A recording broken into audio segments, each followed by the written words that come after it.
All right, so moving on to the final segment, we're going to pivot over here to the world of UFC, and I'll be sharing my fight summary on the fight that took place Saturday night in the UFC between Israel Adesanya and Joe Pyfer.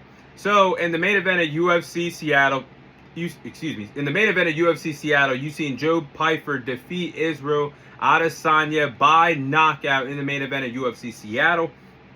Now, my thoughts on the fight between Israel Adesanya and Joe Pyfer. Now, honestly, I thought this was a fun fight between Israel Adesanya and Joe Pyfer for about 8 to 9 minutes, as long as the fight lasted for 2 rounds in the main event of UFC Seattle Saturday night.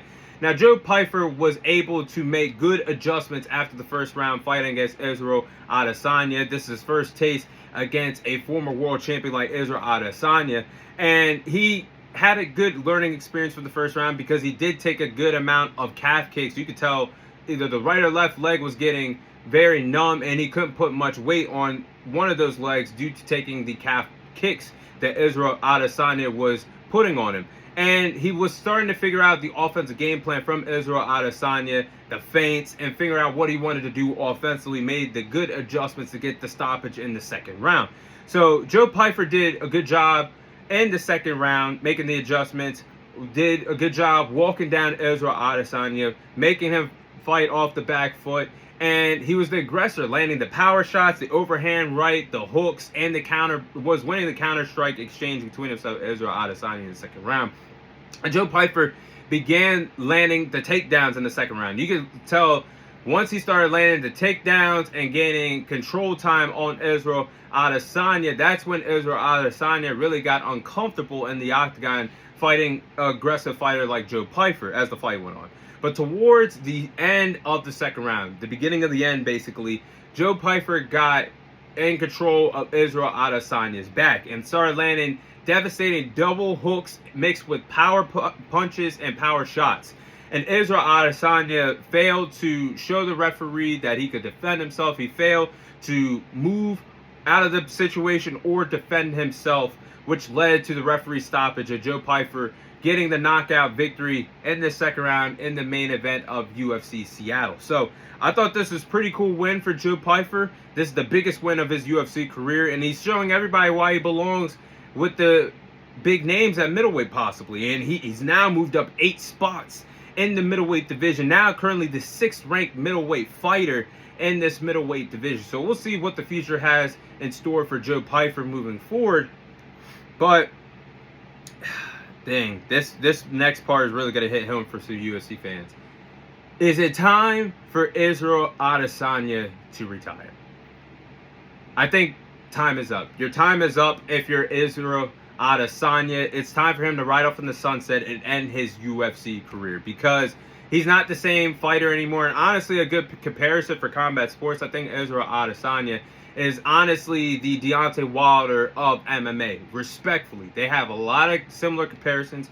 Reign supreme in their own respective divisions in 2 different sports, but both of these guys are gun shy at the end of their respective careers. And Israel Adesanya honestly had one hell of a run. I view him as the 2nd best middleweight champion of all time, behind the great Anderson Silva that used to reign supreme of the middleweight division once upon a time ago in the UFC. But Father Time catches up to everybody in sports, and I think it's caught up to Israel Adesanya, because you got to have a reaction time, you got to have the dog and you to compete in the UFC, and a good roster like middleweight. And he has not been the same since 2023, when he avenged his loss against Alex Pereira, knocked him out in the beginning of 2023. He has never been the same. And honestly, since that fight with Alex Pereira, he's 1-4 in his last 5 fights. And since 2023, that victory against Alex Pereira, he's honestly been dominated or finished in 4 straight defeats, which is not good if you're Israel Adesanya and have intentions to keep going like he does. And now you look at the middleweight division in the rankings, he's now the 9th best middleweight fighter at this division, and he just dropped 5 spots because he was the 4th ranked fighter before his fight with Joe Pyfer. Now looking at this ranking division, the rankings in the division, I don't see him being the 8 guys ahead of him at middleweight. Like, DDP already submitted him, the only guy to submit Israel Adesanya in his MMA career. Him off last year, early in 2025, finished him off, 2nd round knockout. And Sean Strickland in 2023, the back end in 2023, dominated him for 5 rounds and lost. He lost that fight to Sean Strickland by unanimous decision. And Joe Pyfer just knocked him out in the main event of UFC Seattle. So he is near. Actually, it has been 3 years. He has gone 3 years without getting a victory in the UFC. And honestly, I would say Israel Adesanya to move up to the heavyweight division, because I'm not making any excuses for him, but the weight cut did look brutal for his fight for Joe Pyfer. But you move up to the light heavyweight division, he would get destroyed by Yuri Prochazka. He would get destroyed by Yuri Prochazka. He would get destroyed by Magomed Ankalaev and Khalil Roundtree. So there's like really nowhere for Israel Adesanya to go. I would fight an unranked fighter and just call it a day. Try to get one more victory. You lose there, it's over. I would just try to get one more victory if I'm Israel Adesanya. If you have true intentions to keep fighting, if I were him, I would just hang it up. I got no shame of what I'm leaving behind as one of the greatest middleweights of all time. But this guy, it's sad to watch his performances. And every time, if you're a sports bettor, just bank on someone knocking this guy out until he retires, because I don't think he has that dog in him. I think his reflexes are gone. He's not the same fighter that he used to be. So that is my overall fight summary between Joe Pyfer and Israel Adesanya. That is all the time I have for you guys today. Thank you guys for watching. Thank you guys for listening. This is your host, Thomas Tyree, signing off. And I'll see you guys on next week's episode.